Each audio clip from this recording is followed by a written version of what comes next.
अभी अभी चीन के विदेश मंत्री वैंग यी की बैठक खत्म हुई है पीएम मोदी के साथ, और उससे पहले उन्होंने दिल्ली में एनएसए अजीत डोभाल के साथ बैठक करी थी।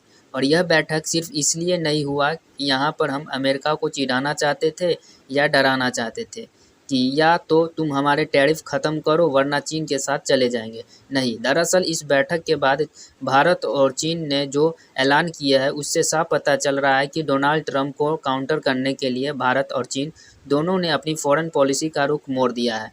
कैसे? सबसे पहले आप स्क्रीन पर देखिए। चीन के विदेश मंत्री ने बैठक के बाद ऐलान किया है कि जुलाई के महीने में हमने फर्टिलाइजर एक्सपोर्ट पर बैन लगा दिया था।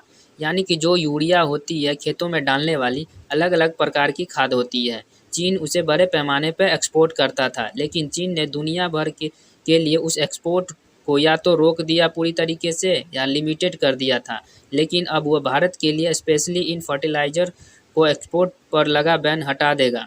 और यकीन मानिए कि यह भारतीय किसानों के लिए बहुत बड़ी खुशखबरी होगी, क्योंकि जो किसान है वह समझ रहे होंगे कि पिछले कई महीनों में यूरिया मिलने में उन्हें समस्या हो रही थी। इसके अलावा अन्य फर्टिलाइजर भी नहीं मिल रहे थे, और अगर मिल भी रहे थे तो उसके लिए बहुत भारी कीमत चुकानी पड़ रही थी।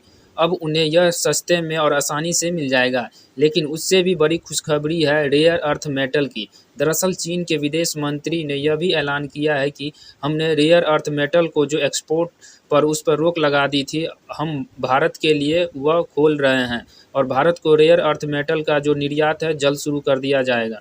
और यह तो और भी खुशखबरी है, क्योंकि चीन ने अमेरिका, यूरोप और एशिया के सभी देशों के लिए रेयर अर्थ मेटल के एक्सपोर्ट पर रोक लगा रखी है, लेकिन स्पेशली भारत को देगा हुआ। इतना ही नहीं, अब से कुछ दिन पहले मैंने आपको खबर दी थी कि चीन ने रेयर अर्थ मेटल के एक्सपोर्ट पर जो रोक लगा दी थी वह भारत के लिए बड़ा खतरा था, क्योंकि आप जानते हैं कि भारत का जो इलेक्ट्रॉनिक एक्सपोर्ट का मार्केट है तेज़ी से बढ़ रहा है, जिसकी रफ्तार 44% के करीब है। जी हाँ, 44% ग्रोथ है हमारी इलेक्ट्रॉनिक मार्केट, और पिछले 3 महीनों में ही करीब 135 बिलियन से ज़्यादा इलेक्ट्रॉनिक सामान बनाकर दुनिया में हमने एक्सपोर्ट कर दिया है।